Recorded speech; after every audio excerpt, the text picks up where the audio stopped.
Buenas tardes, queridos participantes. Disculpen ustedes el retraso, pero como ustedes pueden ver, no sé si les ha ocurrido, acá en Venezuela ha habido problemas de conectividad. Sin embargo, bueno, ya estamos acá y el día de hoy vamos a tratar acerca del quinto encuentro que tiene que ver em, con la unidad 4 específicamente con el primer recurso. Vamos a ver solamente una pequeña parte del primer recurso, un poco interesante, y vamos a compartir pantalla para poder realizar nuestra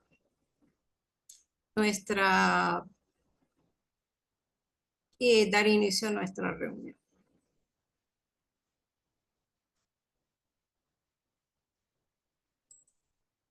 Con el correspondiente soporte, ¿verdad? Que nos va a permitir dejarlo plasmado en el caso mío, como facilitadora de este curso, para indicar que estamos realizando la actividad que corresponde.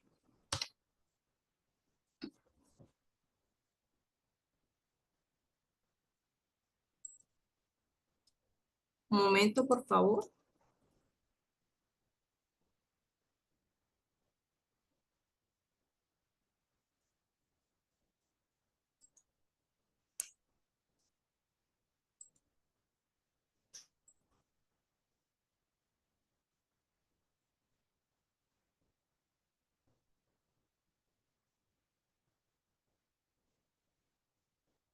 Un segundo.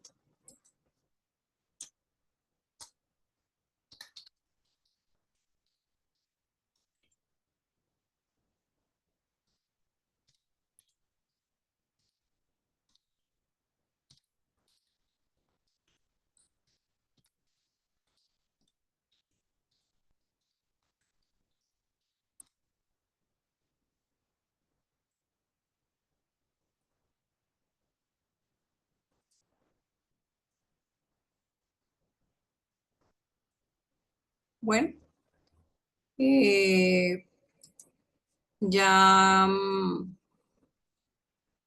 realizamos, déjenme verificar si tenemos acá la grabación. Continuamos con la grabación. Creo que sí, no tenemos problema. Parece que sí. Vamos a mirar de todas maneras. Permiso, un momento. Sí, perfecto, estamos grabando. Entonces, porque en la reunión anterior ocurrió un detalle técnico y debo realizar nuevamente la grabación. Entonces, seguimos por acá compartiendo pantalla y sí vamos a dar inicio a nuestra reunión. Muy bien. Bueno, como les decía, estamos en la unidad número 4, ¿sí? Estamos en el desarrollo finalizando ya el desarrollo de la unidad número 4 y para poder dar inicio a este quinto encuentro, pues necesitamos, es fundamental, trabajar con una minuta de trabajo. En este caso tenemos la introducción, las aportaciones, esto en cuanto a qué, aportaciones en el mundo de los modelos económicos. También tenemos qué condiciones se han presentado, cuáles son los hallazgos que se han percibido, cómo se puede ver a la organización en realidad como un sistema complejo adaptativo, perdón. Ujú. Sí, y aparte de ello, eh, vamos a hacer una comparación entre las teorías clásicas y la llamada teoría del caos o las nuevas teorías en donde me habla que los comportamientos de las variables económicas no son lineales. Por último, en cuanto a esta comparación, pues haremos un mínimo y pequeño ejemplo acerca de lo que se trató en uno de los modelos específicos que contribuyeron con esos hallazgos que tenía que ver con el hecho de pensar en que no todo lo que ocurre está predicho y podemos hablar que todo continúa normal y corriente, presentando, sabiendo nosotros qué pudiera pasar. Entonces, esa es la llamada teoría del caos, de la no linealidad, en la cual se han enfocado a principios de este siglo XXI, a finales del siglo XX y principios del siglo XXI, en los modelos económicos.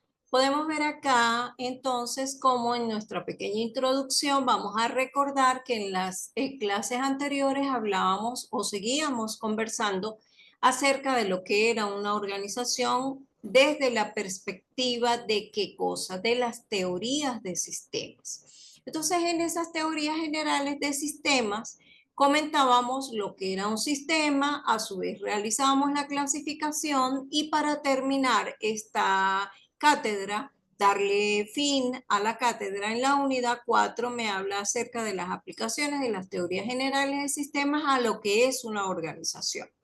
Y bueno, ya hemos repetido y dicho muchas veces que según Tavistock, se podía ver a una empresa como la fusión de dos subsistemas, el subsistema eh, social que estaba representado por el recurso humano y el subsistema técnico o tecnológico que estaba conformado por los equipos y la maquinaria que unidos en total me iba a dar un sistema sociotécnico, sociotecnológico, y como tal, desde ese enfoque definieron en ese momento a la organización.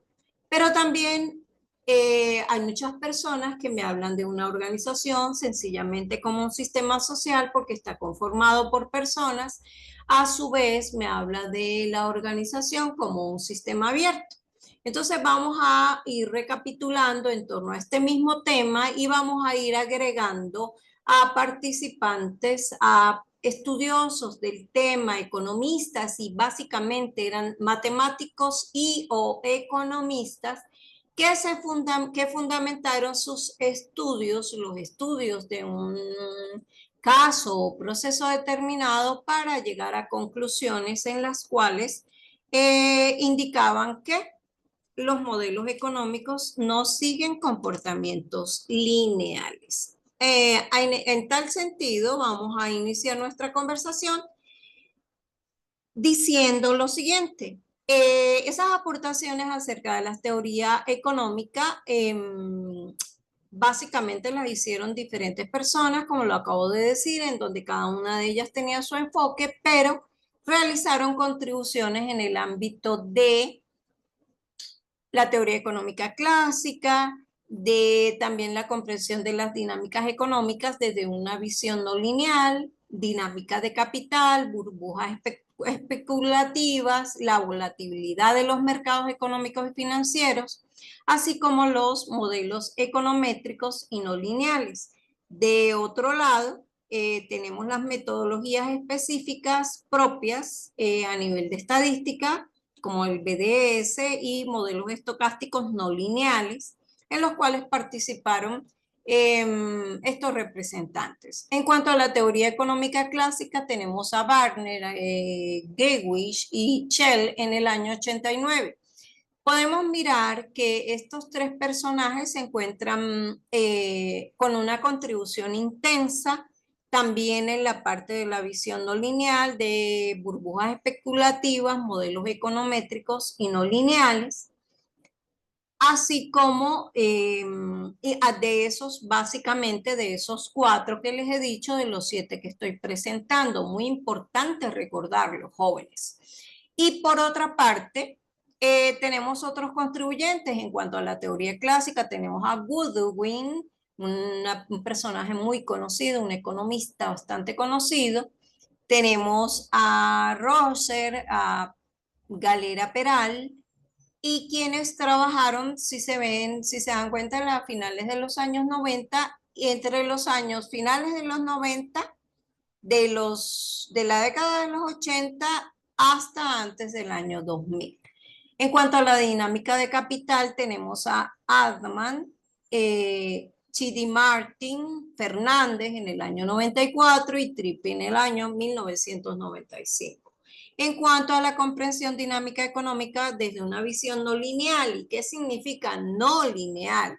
Que el aumento de una variable no me va a producir el aumento de otra o viceversa. Su disminución no va a producir también disminución de ello en la misma proporción. No, sino que se presentan cambios o fluctuaciones en donde me va a dar picos o desniveles que me van a generar comportamientos no lineales. Entre ellos se encuentra Barnett, como ya lo había dicho, con sus colaboradores, Goodwin nuevamente, Medio en el año 92, Galera y Peral en el 92 también, Decher y Louca, el nieto de Alba en el 98. Por su parte, las dinámicas de capital me arrojan a Chidi Martin, a Fernández, como lo había dicho ya, y a Trippi.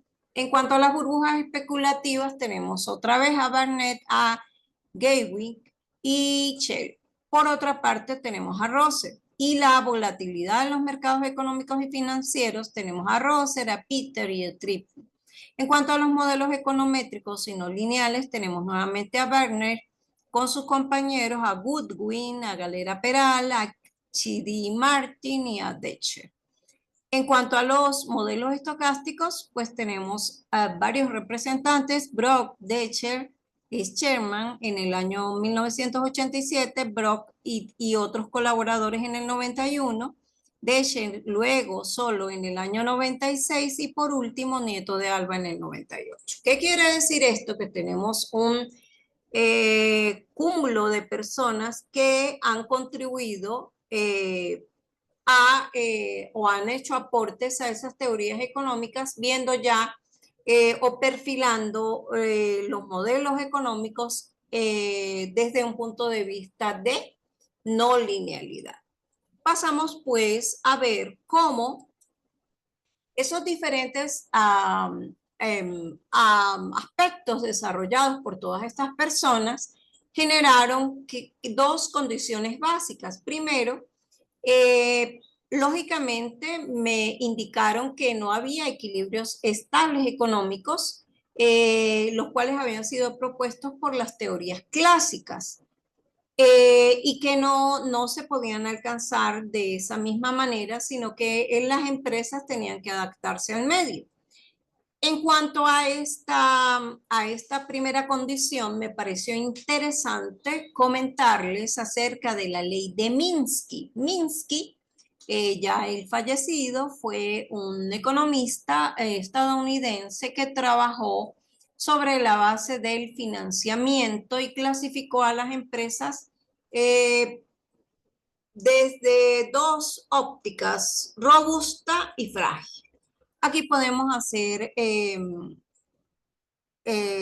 textualmente cita de lo que él decía. Una característica fundamental de nuestra economía es que el sistema financiero oscila entre la robustez y la fragilidad. Y esta oscilación es parte integrante del proceso que generan los actos económicos. Cuando él se refiere a actos económicos, podemos ver un ejemplo. Vamos a agrandar un poco la pantalla para que ustedes puedan ver a qué me refiero. En cuanto a créditos y financiamientos, me hacen una relación de dos curvas, la del crédito y a su vez la del PBI. Bien, vamos a ver qué comenta Minsky.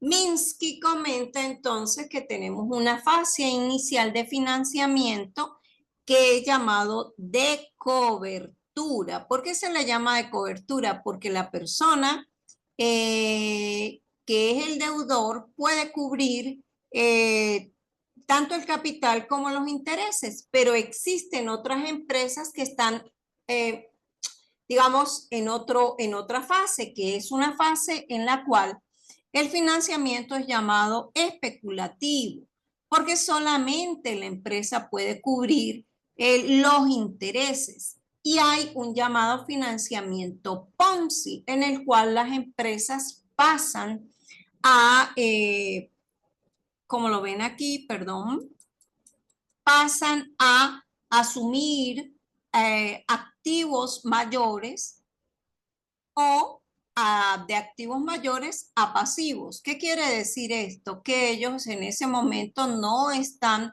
pudiendo cubrir sus intereses, ¿sí? Y lo que hoy en día llaman activos pasa a ser pasivos porque están bastante endeudados. En cuanto a esto, él plantea, vamos a mirarlo acá, me voy a trasladar un poco para que puedan ver.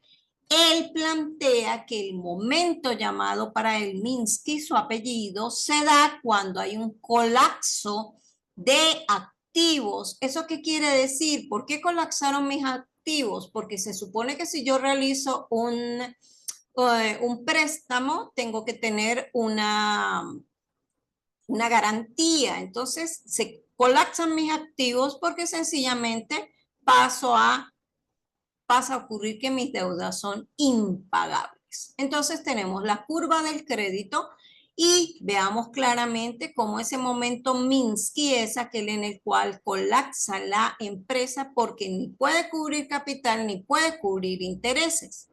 Ya sus activos pasan a ser pasivos, ya esas garantías que él dio pasarán a, digamos, según sea la legislación que rija en el momento, el lugar donde se esté, pasará a ser embargado, digámoslo así. Y bueno, podemos ver cómo la curva de crédito está por encima del PBI. Me pareció interesante hablar de este momento porque este señor es bastante renombrado a tal punto que ustedes como ingenieros de sistemas, en donde la palabra algoritmo es muy tradicional, pueden consultar bibliografía, pueden consultar diferentes fuentes en las cuales van a poderse dar cuenta que el momento Minsky es utilizado en diferentes ámbitos, como por ejemplo el concepto de innovación hoy en día en los diferentes mercados. Bien, sigamos entonces explicando la segunda condición que ha generado todos estos aspectos que hemos hablado que tienen un amplio desarrollo. Y eso en cuanto a qué tiene que ver, pues lógicamente ha habido el tiempo suficiente como para que se realicen estudios en los cuales se pueda, digamos, evidenciar o se pueda constatar, pueden haber soportes acerca de que esos modelos económicos no se rigen por un comportamiento lineal de sus variables, de las variables que los definen en el momento. Estas personas que han hecho estudios han tenido, yo cité, según la bibliografía, cité varias empresas, varios estudios a nivel de Norteamérica y esas evidencias empíricas de caos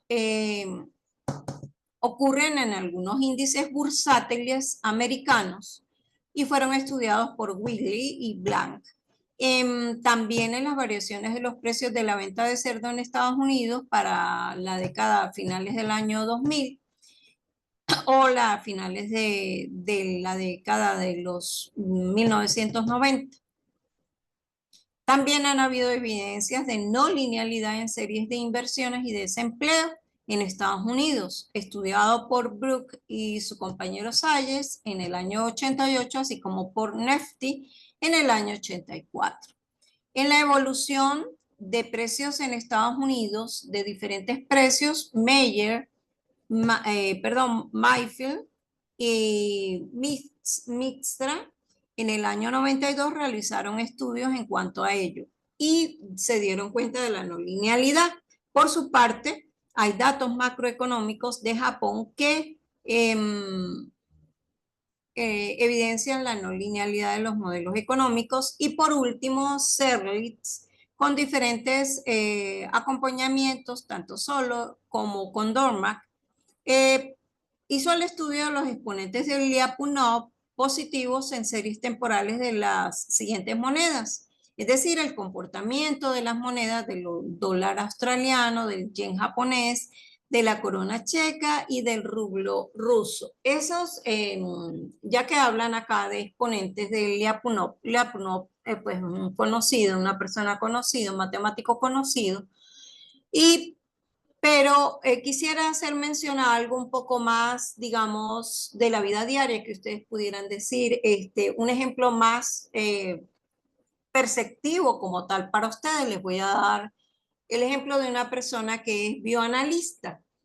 Se le pide que realice un cultivo con la intención de determinar cuál es la bacteria que está atacando al organismo de un paciente en específico y ver qué va a recomendar el médico, como bien sea como tratamiento, bien sea porque tengo una infección, un antibiótico o lo que sea. Entonces, quiero hacer un breve ejemplo rápido.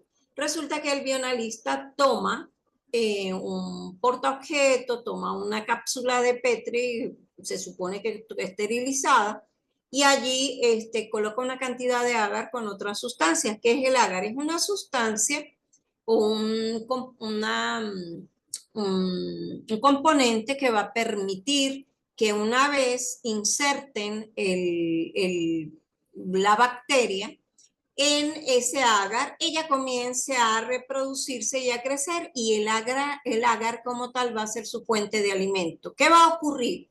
A medida que pasa el tiempo o los días, el comportamiento del crecimiento de las bacterias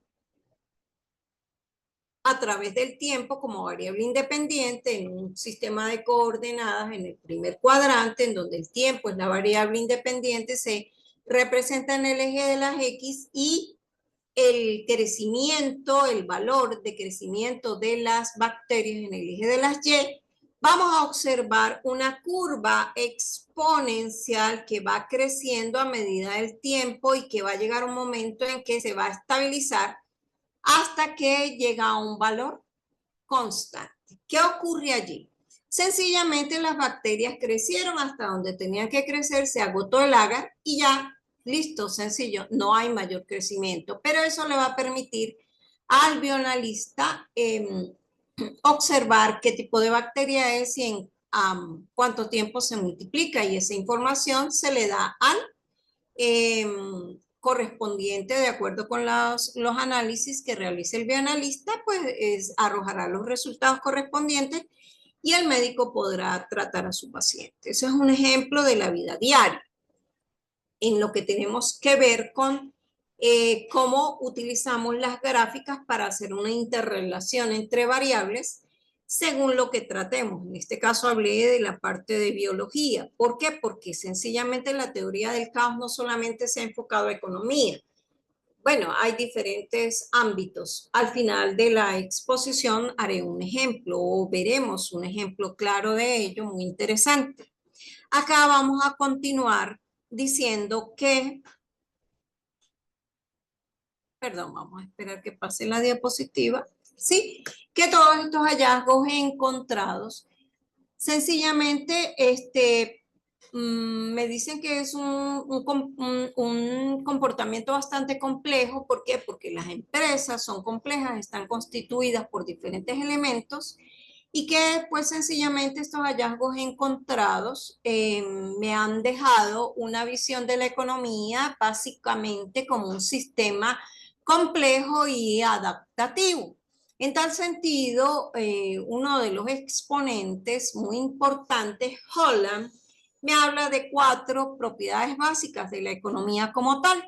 Y él argumenta que eh, a nivel económico los sistemas que los definen del comportamiento de la economía de una empresa, pues básicamente están compuestos por una red de agentes altamente interconectados que actúan en paralelo, en conjunto también con la intención de permanecer en el ámbito competitivo y poder continuar adelante. Por otro lado, me habla de que hay diferentes niveles de organización y que cada nivel complementa al otro. ¿Qué quiere decir?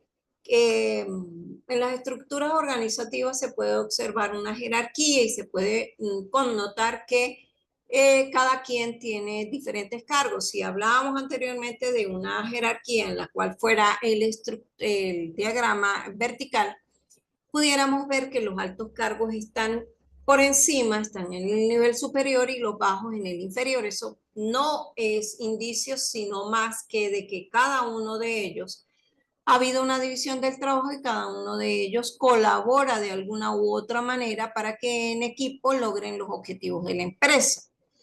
Entonces, y que un nivel, lo que realice un nivel puede ser una salida y podrá ser usado por otro nivel, o digamos, si podemos verlo por otro departamento de la empresa para continuar con el proceso específico que ella realiza. También podemos decir que en cuanto a características, que tenemos es que por lo general, mediante los sistemas económicos se pueden realizar predicciones que se basan en modelos internos acerca del mundo. Se puede predecir lo que pudiera pasar o lo que ellos pudieran esperar en cuanto a que si estamos hablando de productividad, supongamos que es una ensambladora de carros, de autos, y bueno, pudiéramos decir que de acuerdo con los recursos que tienen, recursos humanos, materiales y capital, ellos están prediciendo que pueden vender y según el comportamiento del mercado, la demanda, la oferta, pueden vender a fin de mes una cantidad de autos, supongamos 200 autos. Esos son ejemplos que les doy acerca de esto. También me habla de que como característica que los sistemas económicos tienen múltiples nichos. ¿Qué quiere decir? Pues a nivel económico una empresa puede estar en diferentes ámbitos de la economía y que se puede moldear sobre la base del entorno que la genera y esa afectación de ese entorno a ella también va a generar cómo ella se va a comportar y va a producir sus salidas y por lo tanto pudiera también producir un efecto sobre ese entorno porque es una interrelación empresa, entorno, entorno, empresa. Bien, continuamos acá con un ejemplo ya eh, tratando ese hallazgo encontrado dentro de todos estos estudios que me permite ver a la empresa como un sistema complejo y adaptativo. Les coloco un ejemplo en la parte derecha en donde pueden ver múltiples elementos que están interconectados, porque esa es la intención de una empresa y de un sistema, que sus elementos se interconecten para lograr el objetivo. Ahí se observan claramente las conexiones, se observan diferentes niveles y podemos ver al lado izquierdo cómo puedo explicar de manera concisa por qué se le considera una empresa sistema adaptativo complejo o sistema complejo adaptable. La palabra complejo tiene que ver porque está conformado por múltiples elementos, como ya lo había dicho, que están interconectados. Y en cuanto a la adaptabilidad, es adaptativo o adaptable porque tiene la capacidad de cambiar, es decir, de modelarse sus procesos y sus funciones sobre la base de lo que ocurre en su entorno y en su parte externa e interna. Y eso le va a generar o le va a producir un aprendizaje, una experiencia que le va a permitir tener bases para saber cómo comportarse en un futuro en caso de que haya una eventualidad similar. Bueno, podemos ver acá otra parte en la cual obviamente vemos que una empresa es un sistema energético abierto y complejo porque él está conformado o está en otro suprasistema que es la sociedad y como tal una organización tiene entradas, salidas y a su alrededor a nivel de gobierno, de cultura y de logística puede estar conformado por un grupo de factores que lo involucran, como la parte a nivel económico que tiene que ver con los impuestos, si es una empresa que produce un servicio específico, que puede ser que se pague, que la empresa preste es un servicio, pero la organización como tal debe pagar sus impuestos. En Venezuela podemos ver que hay un impuesto sobre la renta y que por lo general lo han cambiado. Antes era solo en marzo, ahora lo han extendido marzo, abril, mayo, según he entendido. Ejemplo del Instituto Politécnico Universitario Santiago Mariño, pues debe pagar sus impuestos sobre la renta, ya que tiene un personal y además presta un servicio, el cual casualmente es pues privado y como he dicho muchas veces, pues haciendo honor al eslogan formación para la excelencia a nivel educativo.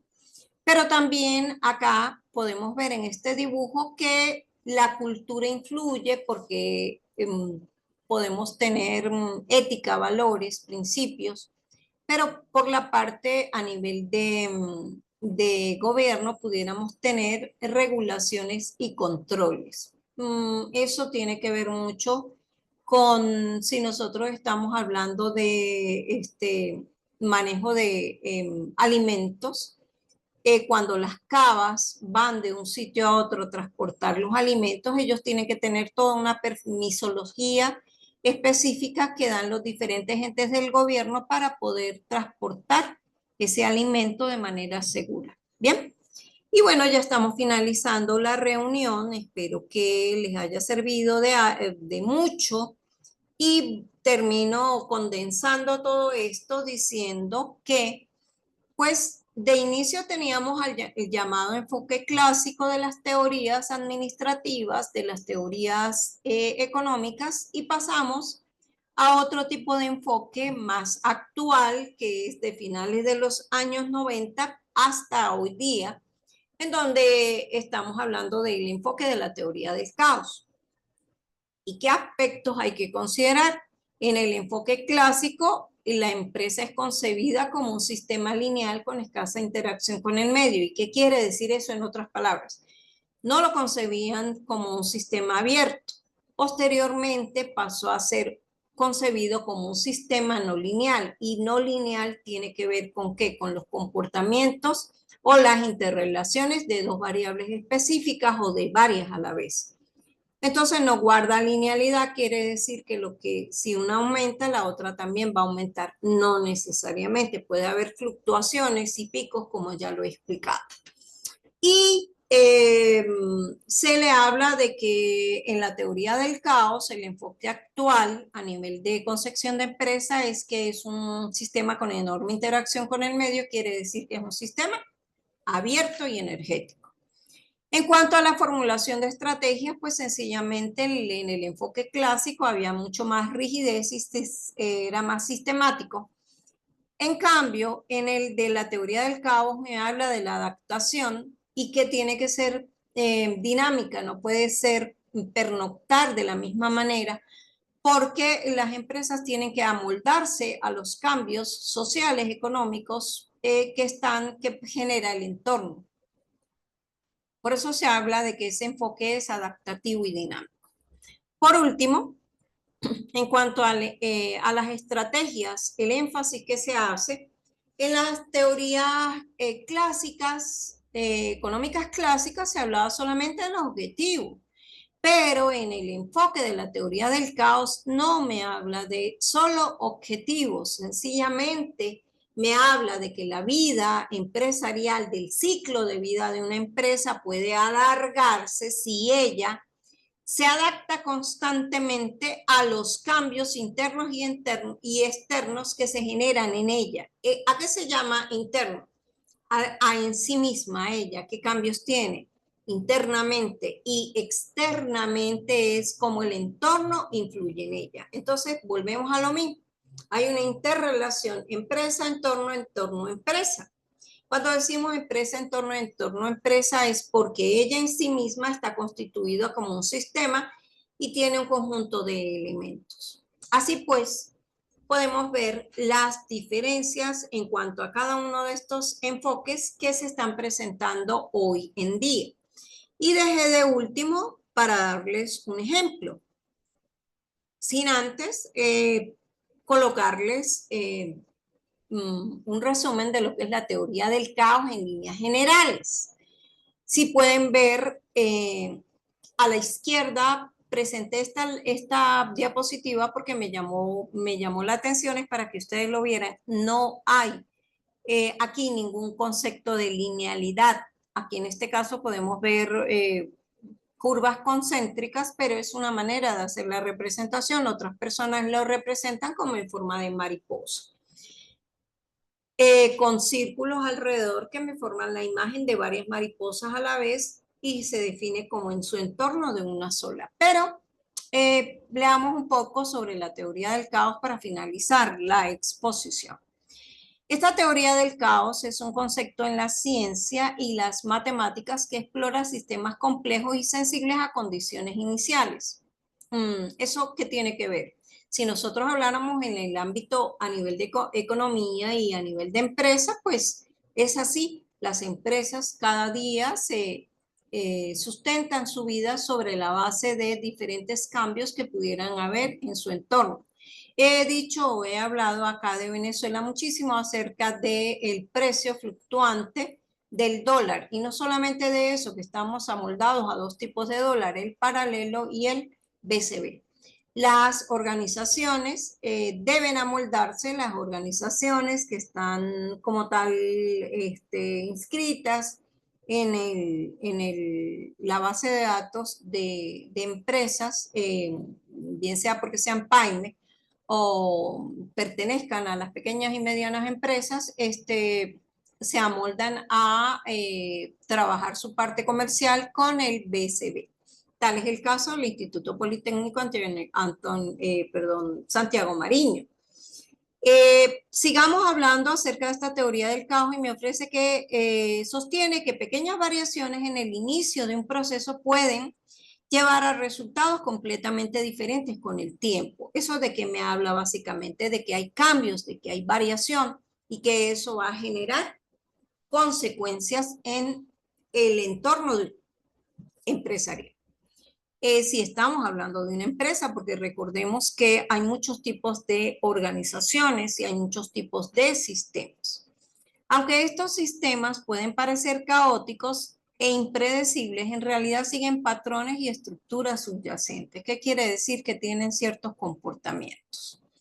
Esta teoría del caos desafía la idea de la predictibilidad absoluta. ¿Qué quiere decir? Que no todo es estándar, que los principios no son universales y que en ciertas situaciones se aplica a diferentes áreas como la meteorología, la economía y la biología. Es decir, que hay ciertas ciencias que utilizan muchísimo la teoría del caos para poder dar explicación a los comportamientos y a los fenómenos, bien sean naturales o económicos.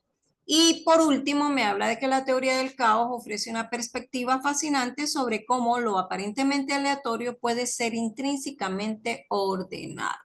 La aleatoriedad tiene que ver con la ocurrencia de eventos que pueden desarrollarse en un momento determinado. Por último, tomé uno de los ejemplos de los modelos no lineales en donde me hablaba de las burbujas especulativas. ¿Por qué hablo de eso? Porque Venezuela en todos los procesos que ha vivido en sus últimos 20, 25 años ha pasado por ello. ¿A qué se le llama burbuja especulativa? Esto tiene que ver con fenómenos que se producen en los mercados motivados a qué cosa, a que hay una subida anormal y prolongada de un rubro específico a nivel digamos, un activo o producto. Hemos visto en Venezuela muchísimo ese caso. Podemos ver hasta cómo hoy en día el consumo de huevos de repente aumenta drásticamente y llega un momento en que baja. Pero esas burbujas especulativas muchas veces conllevan a que especulativa es porque se genera todo ese caos de comentarios y a la vez de comportamientos. Entonces aquí podemos ver cómo ocurre el diferente ciclo y pueden ver cómo la curva es roja con picos específicos en donde me habla de las diferentes fases. También me habla de elementos que participan dentro de ese fenómeno económico, me habla de dinero inteligente, de inversores institucionales, de pequeños inversores, y también me habla de una fase invisible que es cuando apenas se está generando el fenómeno. Posteriormente a ello, las personas crean un caos, no voy a adquirir el producto, no lo voy a tener, y entonces me va pasando a una toma de conciencia en el cual la persona pudiera optar por productos sustitutivos, digámoslo así. Pero dentro de todas esas etapas, podemos ver que hay una trampa para aquellas personas que bajan el precio del producto y para aquellos que le están aumentando. En líneas generales, esto va a generar muchísimas situaciones o comportamientos. Hablamos de que muchas empresas que se dan a la baja, sencillamente lo que hacen es que liquidan y venden el producto. Esto genera una atención que tiene que ver con los medios de comunicación, los pequeños inversores deciden comprar el producto, pero en algunos casos la avaricia conlleva a que se estén engañando y creyendo que pueden aumentar el precio del producto a niveles exagerados. Y posterior a ello, pues sencillamente va disminuyendo toda esta situación. Ellos, por haber realizado acaparamiento, tienen miedo a que esta situación se les salga de las manos y sencillamente al final vamos a retornar, como les decía, a valores del producto ya anteriormente conocidos que están dentro de la media o de la normalidad.